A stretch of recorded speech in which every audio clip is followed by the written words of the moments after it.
드라마 즐겨 보십니까? 우리가 드라마를 보는 이유가 여러 가지가 있을 것입니다. 재미가 있어서겠죠. 가장 큰 이유는. 그러나 어쩌면 상상만 했던 이야기를 화면에 통해서 보여주기도 하고, 또 그 주인공이 너무 재밌게 해서, 너무 그 이야기가 너무 재밌어서 몰입해서 보기도 합니다. 이 드라마라는 것을 보면 주인공과 주변 인물 간의 갈등이 꼭 나옵니다. 이 갈등으로 인하여 주인공은 감당하기 어려운 고난을 겪습니다. 하지만 드라마의 주인공은 어떻습니까? 이 역경을 맞서 싸우고 결국에는 이겨냅니다. 그 이겨내는 가운데 조력자가 나타나 주인공을 서포트하고 다시 일어설 수 있게 도와줍니다. 대부분의 드라마의 내용들이 이런 일들이 반복되죠. 누구나 예상할 수 있는 드라마입니다. 그러나 우리 인생은 이 드라마처럼 예상하지 않는 방향으로 흘러가기도 합니다. 어쩌면 각본 없는 드라마라고 생각할 수 있습니다. 우리는 누구나 인생이라는 드라마의 주인공이고, 또 그 드라마처럼 여러 가지 일들을 겪습니다. 희노애락을 겪죠. 그런데 드라마의 주인공들은 누군가 옆에서 도와주는 사람이 있지만, 우리의 현실은 어떠합니까? 우리의 갈등과 고난 속에서 나 혼자서만 이 어려움을 감당해야 할 때가 많습니다. 그러나 우리는 누구입니까? 그리스도인입니다. 힘이 되어주시는 우리 분이 바로 옆에 있습니다. 누구십니까? 바로 하나님이십니다. 사람의 도움을 기대할 수는 없지만 하나님은 우리를 도와주십니다. 하나님은 우리의 힘이 되어주십니다. 우리가 보는 성경 속의 인물들도 보면 그런 일들이 많습니다. 특히 다윗은 진짜 드라마틱한 인생을 산 사람입니다. 태어나면서 죽을 때까지의 일들은 진짜 드라마틱하죠. 많은 학자들은 다윗을 이새의 정실 부인의 몸에서 나온 아들이 아니라고 보았습니다. 왜냐하면 다윗의 시편 중에는 다윗 스스로가 자신을 죄악의 씨앗에서 나왔다고 고백하는 부분이 있기 때문입니다. 다시 말해 다윗은 정상적인 관계에서 나온 막내 아들이 아니라 비정상적인 관계에서 나온 막내 아들이었기에 그의 아버지인 이새와도 관계가 나빴을 것입니다. 그런데 거기에 양을 치는 목자라는 직업을 가지고 있었습니다. 이 양을 치는 직업은 이스라엘 내에서 가장 천한 직업 중 하나입니다. 왜일까요? 동물의 사체를 만지는 직업이기 때문입니다. 당시 율법에는 이 부정해진, 다시 말해 죽은 동물의 사체를 만지는 사람은 그 만진 사람조차도 부정해진다고 생각했습니다. 그렇기에 이 동물의 사체를 일상적으로 만지는 이 목자는 천한 직업입니다. 그런데 다윗의 시작은 이 서자에서, 그리고 천한 목동에서 왕의 악사가 되었고 왕의 사위가 되었습니다. 그리고 나아가 이스라엘을 다스리는 왕이 되었습니다. 정말 드라마와 같은 스토리를 가지고 있는 인물이죠. 거기에 세세한 스토리까지 들어가면 기가 막힌 이야기들이 너무나 많습니다. 오늘 본문 시편 28편 또한 그 기가 막힌 이야기 가운데 다윗이 고백한 이야기입니다. 오늘 본문의 배경은 다윗의 아들 압살롬이 반란을 일으키고 다윗이 그 왕자를 빼앗긴 직후에 쓰여진 시편입니다. 이 당시에 다윗은 자신의 목숨을 구하기 위해 자신의 왕성인 다윗성을 빠져나와 도피하고 있는 상황이었습니다. 정말 말도 안 되는 상황이죠. 자신의 부하들 몇 명과 겨우 목숨만 건져서 빠져나왔습니다. 그런데 거기에 반란군의 수장은 자신이 사랑했던 압살롬입니다. 뛰어난 외모와 국민들의 신망을 모두 받는 압살롬이죠. 그런 아들에게 자신의 왕자를 빼앗겼습니다. 그런데 오늘 본문에서 다윗은 생각지도 못한 행동을 합니다. 우리 오늘 본문 1절에서 3절을 함께 읽겠습니다. 시작.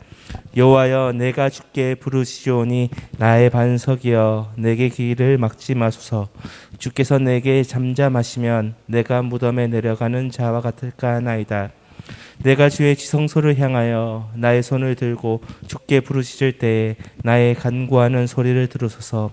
악인과 악을 행하는 자들과 함께 나를 끌어내지 마옵소서. 그들은 그 이웃에게 화평을 만하라. 그들의 마음에는 악독이 있나이다. 아멘. 다윗은 오늘 본문에서 어떻게 하고 있습니까? 하나님께 부르짖고 있습니다. 정말 간절한 마음으로 다윗은 열심을 다해 부르짖습니다. 자신의 아들의 반란으로 인해 도망치고 있는 그 가운데서도 다윗은 부르짖습니다. 아무런 소망도 보이지 않는 상황에서 하나님을 간절히 찾고 있습니다. 그런데 우리의 모습은 어떠합니까? 다윗처럼 하고 있나요? 우리는 매일 넘어지고 쓰러지는 게 일상인 사람들입니다. 그런데 우리는 하나님을 찾고 있습니까? 하나님을 찾아야지 생각하고 말하지만 어쩌면 내 힘으로 이겨내려고 합니다. 내 생각으로 이 모든 상황을 해결하려고 합니다. 막상 이겨내는 듯 해결되는 듯 보이지만 또 낭망하고 또 무엇이 잘못된 것인지 모르는 채 내 인생에서 하나님은 사라지고 있습니다. 어쩌면 우리는 하나님을 찾지 않는 모습이 더 많기도 합니다. 그러나 하나님은 우리가 하나님을 찾길 바라십니다. 하나님께 부르짖길 바라십니다. 예레미야 이야기를 잠깐 해보겠습니다. 예레미야 선지자는 정말 많은 어려움을 겪은 사람입니다. 예레미야는 남유다의 멸망을 선포했습니다. 어떻게 되었을까요? 그는 시위대 뜰에 갇혀 있었습니다. 그리고 그곳에서 자신의 조국 남유다가 멸망해 가는 것을 눈으로 지켜보고만 있어야 했습니다. 남유다는 망해가고 있었고 자신은 자유의 몸이 아니었습니다. 그러한 상황에서 예레미야는 하나님의 음성을 듣게 됩니다. 이건 너무나 많이 아는 말씀이죠. 예레미야 33장 3절의 말씀입니다. 너는 내게 부르짖으라. 내가 내게 응답하겠고 크고 비밀한 일을 보이리라. 아멘. 오늘날 우리들에게도 이 말씀을 하고 계십니다. 우리는 어려운 일이 있고 힘든 일이 있을수록 하나님을 찾아야 합니다. 하나님께 부르짖어야 합니다. 그럴 때 하나님은 우리에게 크고 비밀난 일들을 보여주실 것입니다. 다윗 또한 마찬가지였고 우리도 다윗처럼 예레미야처럼 부르짖고 하나님을 찾아야 할 것입니다. 그렇다면 또 다윗은 오늘 본문에서 어떻게 하고 있습니까? 우리 오늘 본문 4절 5절 함께 읽어보도록 하겠습니다. 시작. 그들이 하는 일과 그들의 행위가 악한 대로 갚으시며 그들의 손이 지은 대로 그들에게 갚아 그 마땅히 받을 것으로 그들에게 갚으소서. 그들은 여호와께서 행하신 일과 손으로 지으신 것을 생각하지 아니하시므로 여호와께서 그들을 파괴하고 건설하지 아니하시리로다. 아멘. 오늘 다윗은 하나님의 하실 일을 선포하고 있습니다. 다윗은 믿음으로 하나님이 승리하실 것을 선포하고 저들의 죄를 탄원하고 있습니다. 그러면서 자신의 소원을 말합니다. 하나님, 저 적들을 물리쳐 주십시오. 저들을 파괴해 주십시오. 저들은 하나님을 생각하지 않는 자들이 저들이 한 것을 그대로 돌려달라고 말입니다. 그런데 이것이 아직 이루어진 일일까요? 아닙니다. 그러나 다윗은 믿음으로써 선포했다는 것입니다. 우리도 이런 믿음의 선포가 필요합니다. 우리가 겪고 있는 일을 이길 수 있다. 내가 겪고 있는 이 상황, 환경들을 하나님께서 해결하셨다. 이미 하나님이 나에게 승리를 주셨다. 라는 것을 믿음으로 선포해야 합니다. 하나님께서 하신다고 하면 분명히 하시기 때문입니다. 우리는 매일 낭망만 하고 있을 수는 없습니다. 그런데 우리의 모습은 어떠합니까? 분명히 하나님이 하시면 된다는 것을 알면서도 그것을 믿으면서도 우리의 입에서는 매일 부정적인 것들만 나옵니다. 내 생각, 내 입술의 모든 말이 하나님의 언어가 아닌, 승리의 언어가 아닌 그 패배의 언어가 튀어나옵니다. 대전의 한 목사님께서는 그 입술에서 선포되는 말에 진짜 중요시하십니다. 그래서 그분의 교회에서 하는 훈련들의 대부분은 언어의 훈련에 집중되어 있습니다. 입에서 부정적인 단어를 쓰지 않는 훈련을 계속하십니다. 될지어다, 승리하였다, 믿음대로 될지어다라고 계속 선포하는 훈련을 합니다. 청년들 동안 안 됩니다, 못합니다, 아닙니다 이런 말을 못하도록 하고 네라는 훈련을 계속적으로 합니다. 그분께서는 반복되는 긍정의 훈련이 사람을 긍정으로 바뀌게 되고 또한 하나님의 도움을 믿을 수 있는 사람으로 바뀌게 되고 또한 믿음의 선포 또한 가능하다고 말씀하십니다. 그 목사님의 말씀처럼 우리도 다윗처럼 믿음의 선포로 나아가야 합니다. 우리가 믿음의 선포로 나아갈 때 하나님께서는 분명히 그 일을 하신다는 것입니다. 오늘 본문에서 다윗은 어떻게 하고 있습니까? 하나님께 부르짖고 하나님이 하실 일을 믿음으로 선포했습니다. 그러나 그것만으로 멈추지 않았습니다. 우리 오늘 본문 6절에서 8절을 함께 읽겠습니다. 시작. 여호와를 찬송하며 내 간구하는 소리를 들으심이로다. 여호와는 나의 힘과 나의 방패이시며 내 마음이 그를 의지하여 도움을 얻었도다. 그러므로 내 마음이 크게 기뻐하며 내 노래로 그를 찬송하리로다. 여호와여 그들의 힘이시오 그의 기름 부음 받은 자의 구원의 요새이시로다. 아멘. 다윗은 어떻게 하고 있습니까? 하나님을 찬양하고 있습니다. 말도 되지 않는 상황이지만 자신의 아들 압살롬에게 추격받는 상황이지만 하나님을 찬양하는 것을 멈추지 않았습니다. 다윗은 원래 어떤 사람이었습니까? 원래 찬양을 하던 사람입니다. 그는 찬양으로 사울왕에게 발탁되었던 사람입니다. 사울왕에게 쫓기던 그 시절에도 다윗은 하나님을 찬양하기를 멈추지 않았습니다. 그리고 그가 왕이 되었을 때는 다윗의 장막을 만들어 거기에 언약궤를 보관하고 매일 찬양이 끊이지 않게 하였던 사람입니다. 그런 다윗이 자신의 아들 압살롬의 배신 앞에서도 찬양을 멈추었을까요? 아닙니다. 오늘 6절에서 여호와를 찬송하며라고 고백합니다. 7절에서는 하나님이 내 힘과 방패라고 고백합니다. 하나님을 의지함으로 다윗 자신은 기뻐한다고 고백합니다.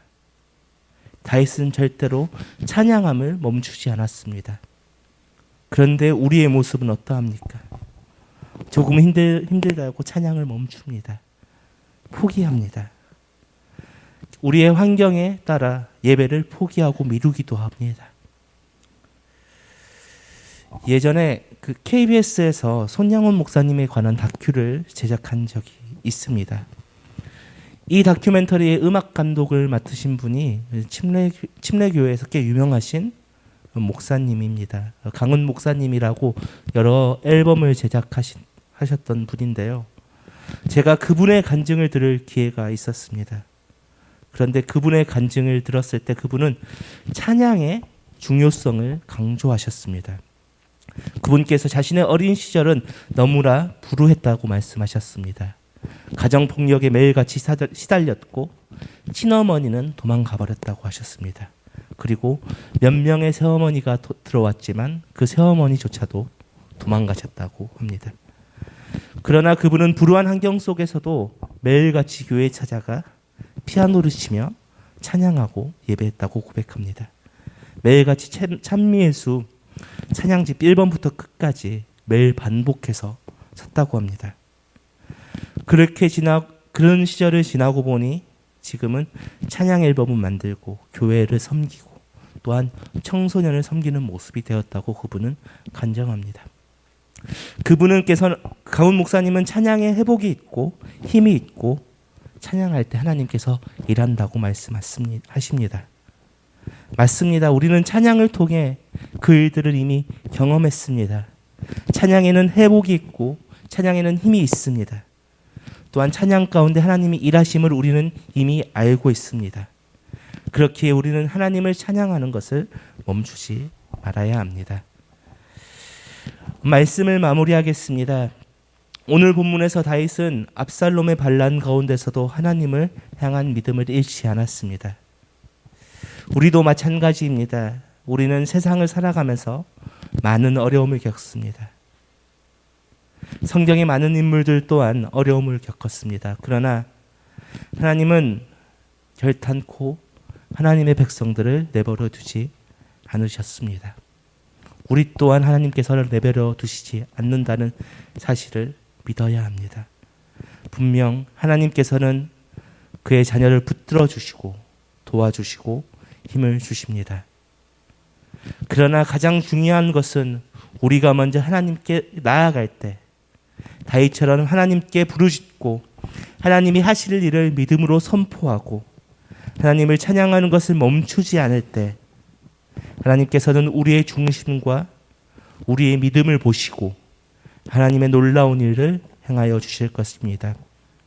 그러할 때 오늘 본문 9절의 말씀, 주의 백성을 구원하시며 주의 산업에 복을 주시고 또 그들의 목자가 되시어 영원토록 그들을 인도하소서, 이 말씀을 분명히 이루어 주실 것입니다.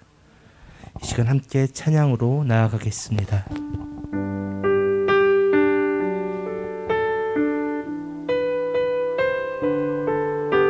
우리 이 시간 찬양의 가사를 생각하시면서 나아갑시다. 모든